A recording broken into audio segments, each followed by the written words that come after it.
That's right, you're right here at Galaxy 107 FM, and would you believe, 5 after 11 o'clock, 17 degrees downtown, heading for that high, 21 degrees. Absolutely stunning outside, it really, really is. It is Tuesday, May the 8th. Glad to have everybody along, and believe me, we've got a real collection of people joining us today, and, 5,726,000 of you joining me and Michelle Leigh coming out of basket. Now, hold on, let me get this right. I've been told it was basketball. It's not, is it? Where are you from, Michelle? I know it's North Carolina. Bakersville, North Carolina. Bakersville, there you go. You know, one of my research team got it wrong, and they'll be spouting out it's from Baskerville. I kind of likened it to somewhere in Scotland that had big dogs once upon a time. No, not the hounds of, and not Bakersfield, like California. Bakersville, North Carolina, like the butcher, the baker. Very, very cool. Now, I got to be honest with you, I absolutely love your accent. Now, I talk to a lot of Americans all the time.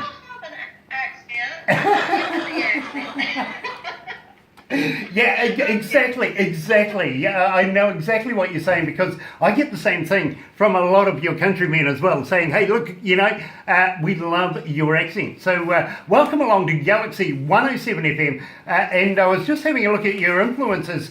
You've got Tina, of course, Tina Turner, Elvis, Marshall Tucker Band, Allman Brothers, and of course Bob Seger, Chris Stapleton, and Travis Tritt. Now, a couple of those I've actually worked for. I'm sorry, say that again? A couple of those artists I've actually worked for. I used to be an engineer doing concerts, and a couple of those people I've had the privilege of mixing. Really? Yeah. Oh, wow. I was involved in Cher's final tour around the world. Oh my gosh. And how incredible is that? And also I was with Tina Turner here in New Zealand when she did a tour and did a concert in Auckland.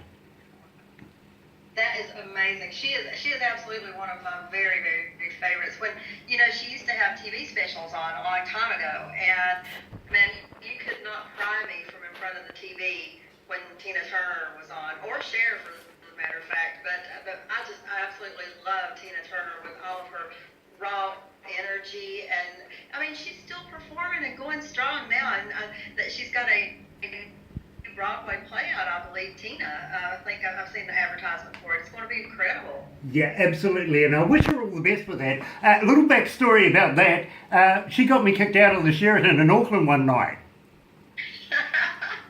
We were having a pillow fight. What did you do? We were having a pillow fight, would you believe it, went from the bedroom on the 7th floor all the way down to the foyer, and I ended up in the fountain that was in the foyer, and what do you know, I'm the one getting kicked out. Well, you could have been kicked out by a cooler lady than Tina Turner, so. We had a great joke about it.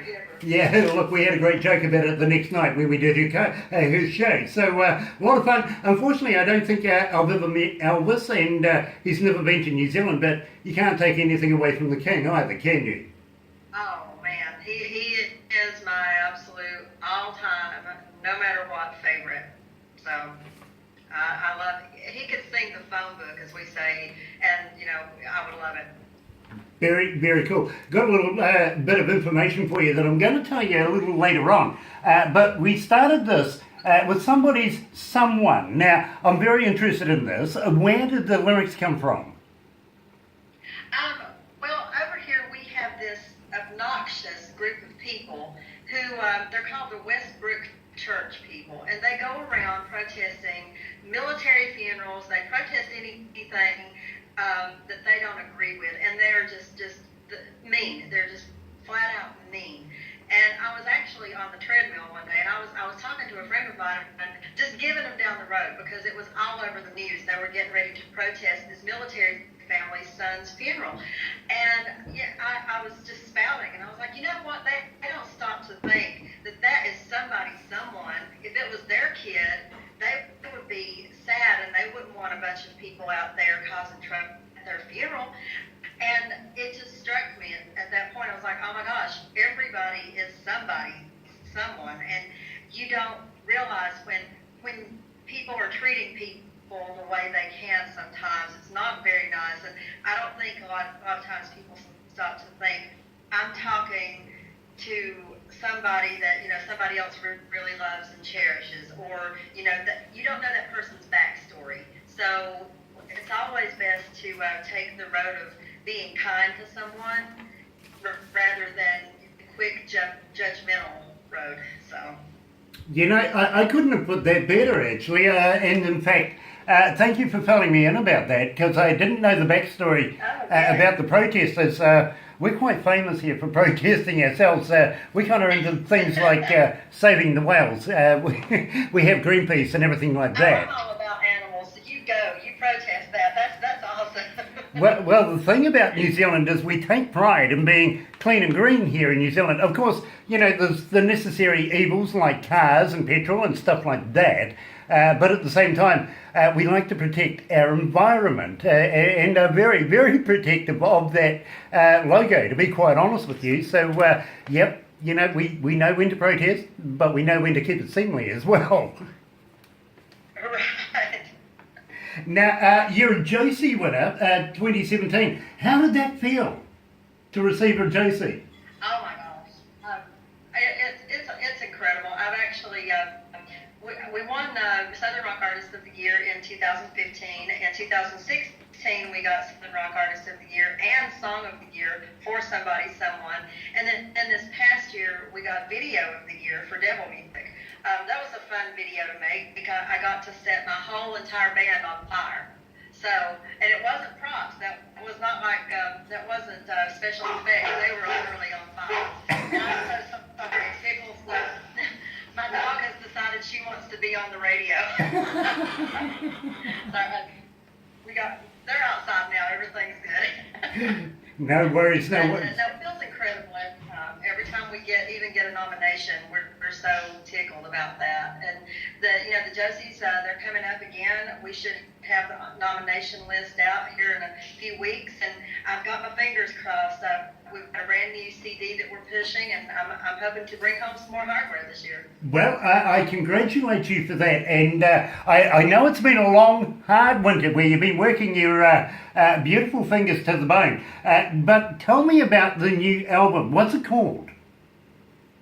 It's called Redemption, and my husband actually helped me come up with that name. It was his idea, and really what the CD does is it takes you from just really, really dark places. Everybody has them. We all have our dark places. We all have our ultimate highs.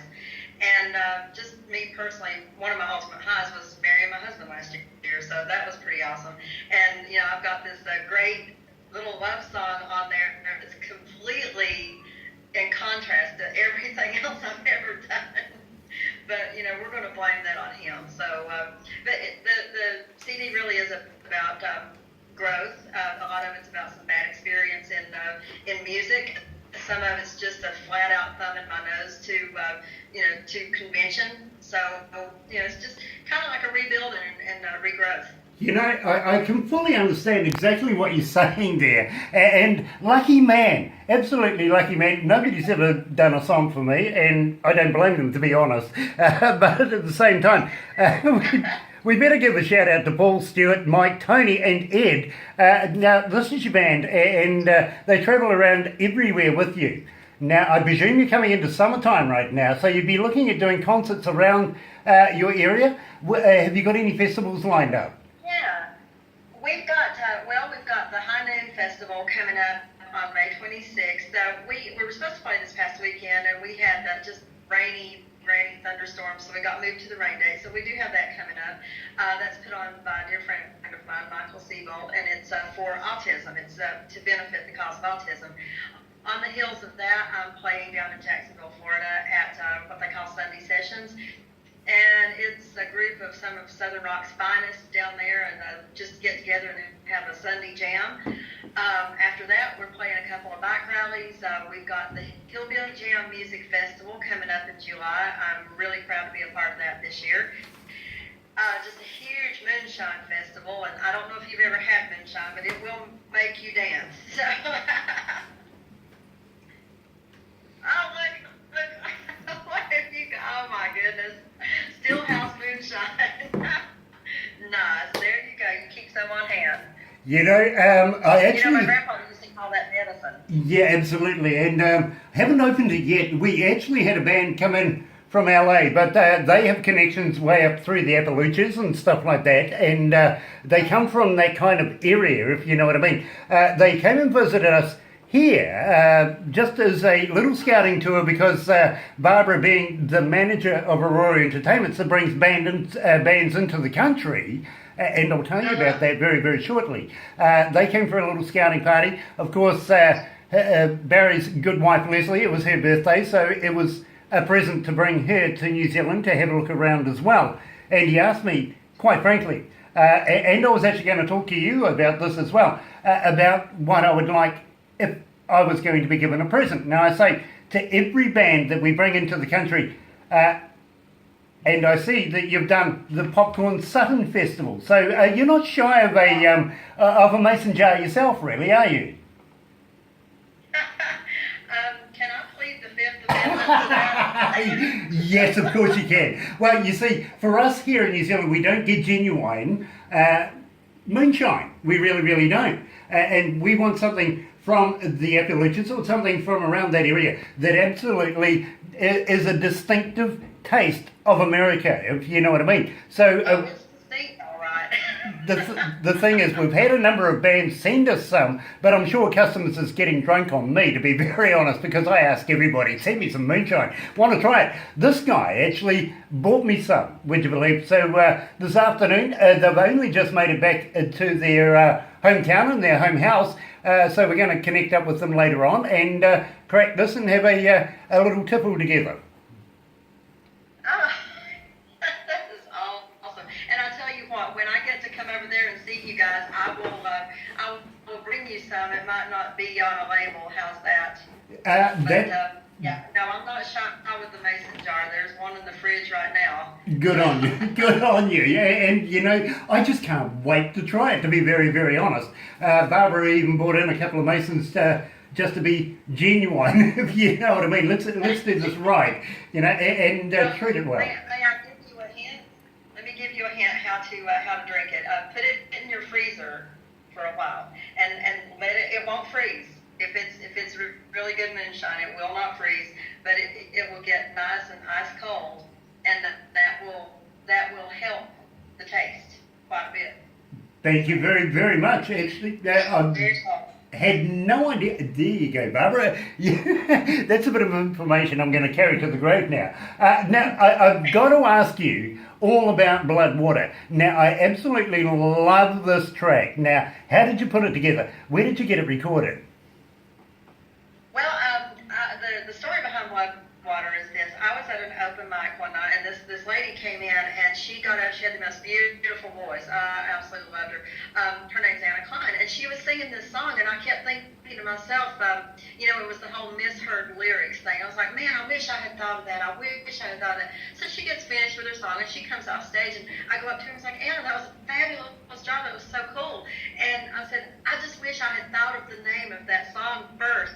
And she said, what, Floodwaters? And I was like, you didn't say Bloodwater?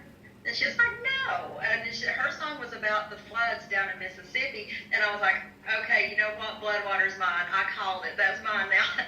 So that night I was at the open mic and one of my bad habits is eating a lot of fast food. I shouldn't, but I do. So I went to McDonald's and I'm sitting there and the topic of the song just came right then. And long story short, by the next morning, I had all of the lyrics and in its finished form, which hardly ever happens with me.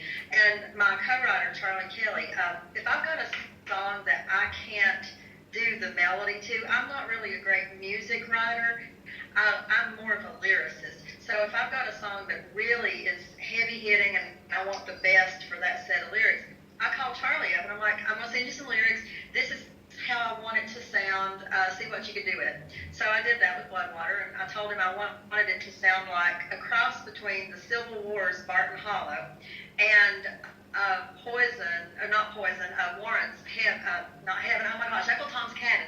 That was it, Uncle Tom's Cabin. So, do you remember Warrant, the 80s hair band? So he sends back, he's like, I don't think you want a whole lot, do you? So laughing about it. But end result, we had Bloodwater. We just finished the video last November. And I checked it today, and we've got almost 124,000 views on Bloodwater now. My lovely husband played the bad guy in the video. And it's, if you've listened to the song, it's a violent song. It's a very, very violent song, and it addresses a pretty sensitive issue. But things like that happen. And I've said it time and time again on other interviews, the best way to get rid of the darkness is to drag it into the light. And the more you can make people aware and keep something in the front of their eyes, the more people will be looking for it, the more help that can be obtained, and just keeps it out there. But we're really proud of that. I had some top-notch players on that song. Billy Noble from Tim McGraw, he played keys on that song. Let's see, who else did I have? Of course, Charlie Kelly, David Fowler, who's been out with Dolly Parton and Colin Ray and Lori Morgan, some of the big names. Just several other people that were absolutely amazing. So very, very happy with that song. Having said all of that, really there's only one thing left to do, really, isn't there? You're right here at Galaxy 107 FM. Here's Michelle Leigh, Bloodwater.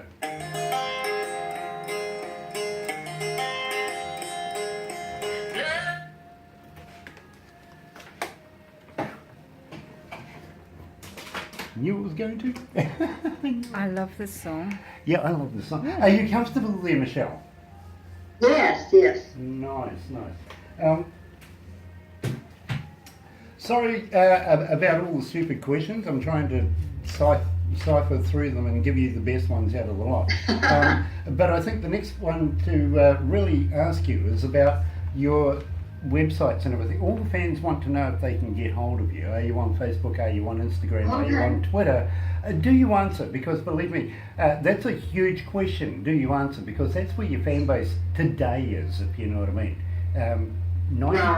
90% of the world these days is on the internet, if you know what I mean. And they stupidly, they seem to think that they belong to you or you belong to them somewhere, somehow, and they want to talk. You know what I mean? So it's always nice to be able to have somebody respond somewhere, somehow. You know what I mean? So Absolutely, yeah. I'm going to ask you that. Also, I'm going to ask you how we can download your music. Are you on Amazon? Are you on iTunes? Places like that where people can buy it. And I direct people to go and buy it because, believe me, an artist is, it's hard work. A little money gratification is always welcome.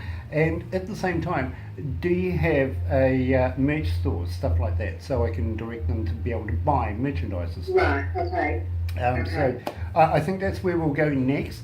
At the same time, I may even talk to you, if possible, about maybe doing a competition where maybe you could send me a little bit of your swag and some CDs and stuff like that, where we could give to our fans and absolutely. Keep your name in. I would love to do that. Nice, because we would love to be able to keep your name rolling here at Galaxy as well.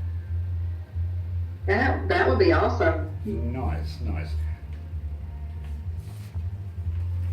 Oh, sorry, just somebody was waving at me. I get that from time to time. It's not because they like me, I'm sure of it.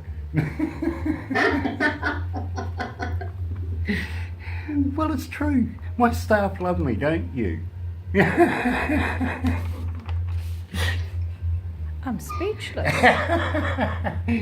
We have more than one staff member. It's just that I'm playing with Barbara. From time to time when I'm talking to you or something, she's filming, she's pulling faces at me trying to put me off. It's a little game we play. I see the phone creeping in there. Yeah, she's right here. But yeah, she sits here and pokes fun. Hello, my friend. Welcome back. Right there. there you go. Yeah, it's always a challenge, isn't it? Good man. I like that guy.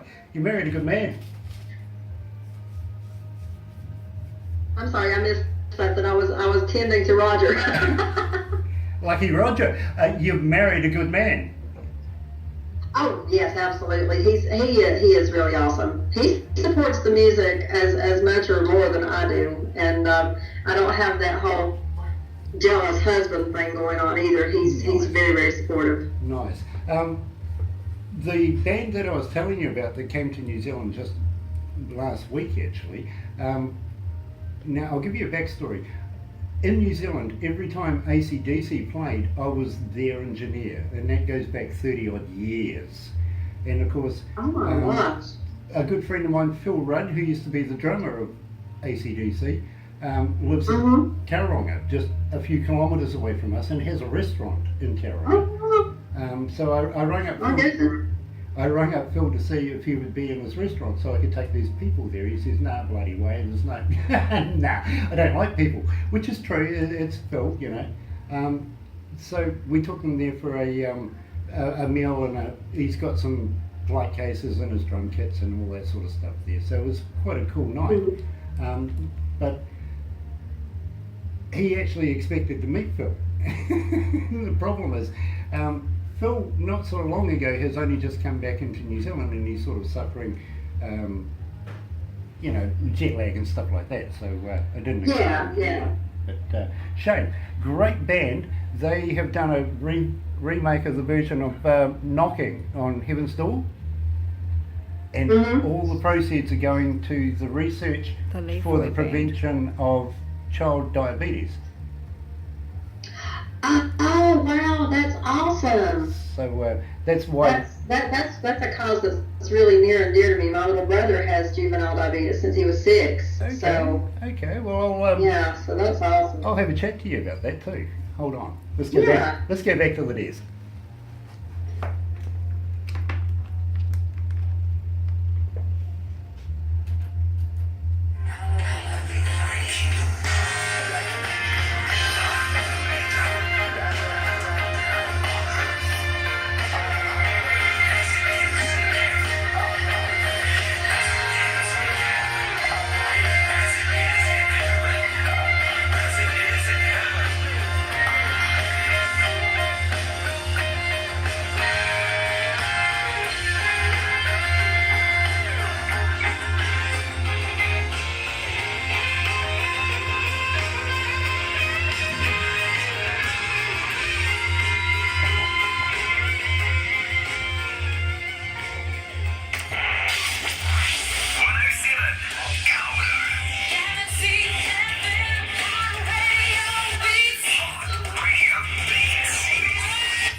That's right, you're right here at Galaxy 107 FM, 28 after 11 o'clock, 18 degrees. We're heading up to that high of 21 today. It is Tuesday, May the 8th, joined by the gorgeous Michelle Leigh coming out of Bakersville. I got it right, Bakersville, in North Carolina. Yeah, party balloons. Anyway, I was just talking to you moments ago about a good friend of mine that came to New Zealand, and we were talking about moonshine and stuff, folks. We really were. And I got a few tips on how to best get it prepared. And I'm going to love this. I really, really am. I'm going to stick it in the freezer very, very shortly. But at the same time, I was just saying to you that we took them to Phil Rudd's restaurant in Tauranga. Absolutely stunning meals there. In fact, I'll get Barbara to send you a couple of photos of us at Phil's. And yeah, him and I go back quite a few years, to be quite honest. I've known him since before he shaved his head. Yeah, that's the story. He's actually got hair now, don't worry. He grew it back. But yeah, that was a funny story. We actually had a bet many years ago that he lost, and the bet was one of us had to shave their heads. Yeah, I didn't. And he had such nice long hair too. Oh. Sorry. No worries. No worries. How many have you got? I have 4 dogs and 11 cats. 11 cats? 11 cats, and I love my cats. I am totally a cat person. I'm gonna love my dogs dearly, but Roger tells me all the time that I'm really just a cat in human form. So I really love my cats. Fair enough, fair enough. I'm quite happy with my two big dogs. They keep me occupied enough as it is.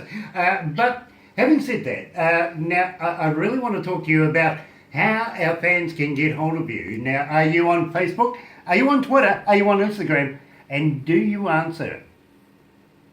Oh, I absolutely do answer, and I'm on all of those. The best way to get to all of them is just go to the website, because my website has all the little buttons at the bottom, and you can click on which one you want to hit. But the website is michelleleigh.com, and it's MICHELLELEIGH. My mom was having some fun, so the Lee spelled a little different, but michelleleigh.com. If you want to just log straight into the Facebook fan page, it's facebook.com/Michelle Leigh Music, and that will take you right there. But really on the website, everything's set up so you can just go click the little icon where you want to contact me, and it pops right up. Nice. Oh, and also the music is on CD Baby. Did I get ahead of myself? Everybody can get the music on CD Baby and the new CD and everything. Yeah, you kind of did. Yeah, I enjoy that anyway. But are you, being on CD Baby, are you also on Amazon and iTunes? Well, they're doing something really cool now through CD Baby. You can access Amazon and iTunes and a couple of others through CD Baby. So to simplify things for me, because I'm not really good at everything like that. I'm really bad at it, to be honest. I just went with the CD Baby, and people, if you're on iTunes, you can still find me through there. I've got the iTunes account with the old CD, the black ink CD. Now the new one, you would have to go through CD Baby for the time being until I figure out how to get it on each individual company. So. Fair enough. And vicariously, yeah, it's a silly question, never mind. Sorry, just talking to myself. The thing is, at the same time, we were talking about the band that came to New Zealand and visited us here in New Zealand. In fact, we're on the front page of this week's newspaper. I was quite impressed with that. But their name is Leafroy, and we got behind them because we were talking to them one day, and they said, "Hey, listen, Grant, the song that we done called Knocking on Heaven's Door, we know it's a remake, and we know it's an old Bob Seger song, da-da-da-da-da, let's go way back."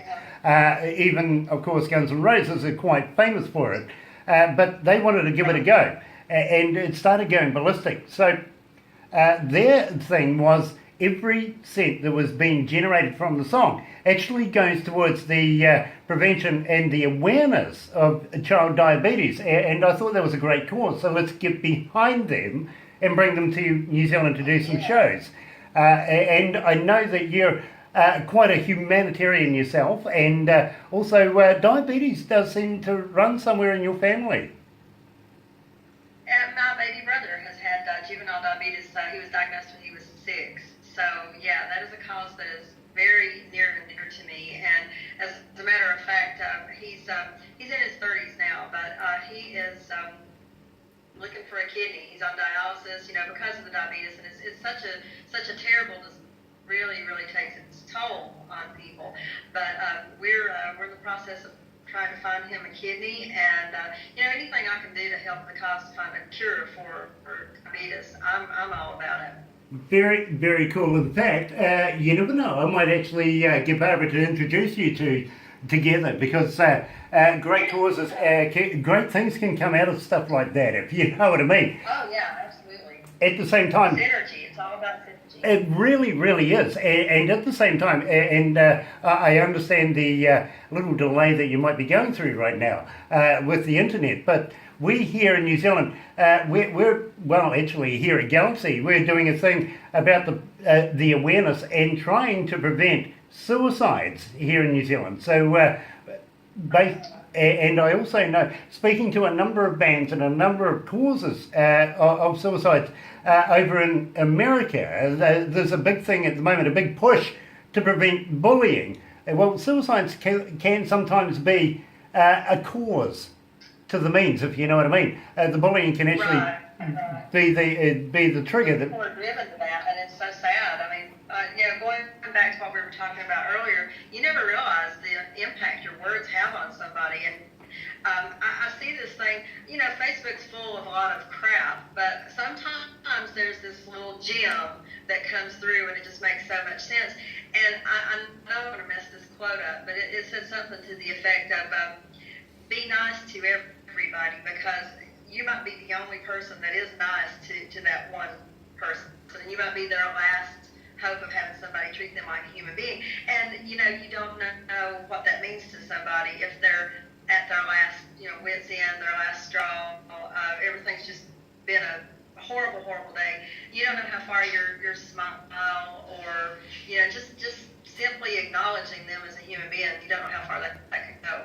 Absolutely, and I fully endorse everything you said there.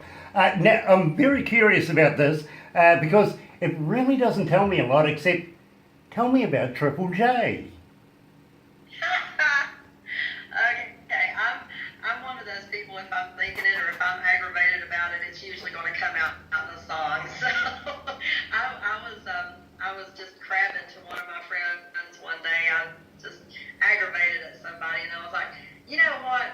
The only men I like right now is Jack, Jim, and Johnny. And, you know, like Jack Daniels, Jim Beam, and Johnny Walker. So that's where that came from. But, you know, I kind of absolutely love that. Pleased you weren't talking about a former wrestler called Jeff Jarrett. Oh. So let's play it. You're right here at Galaxy 107 FM. Michelle Leigh, Triple J.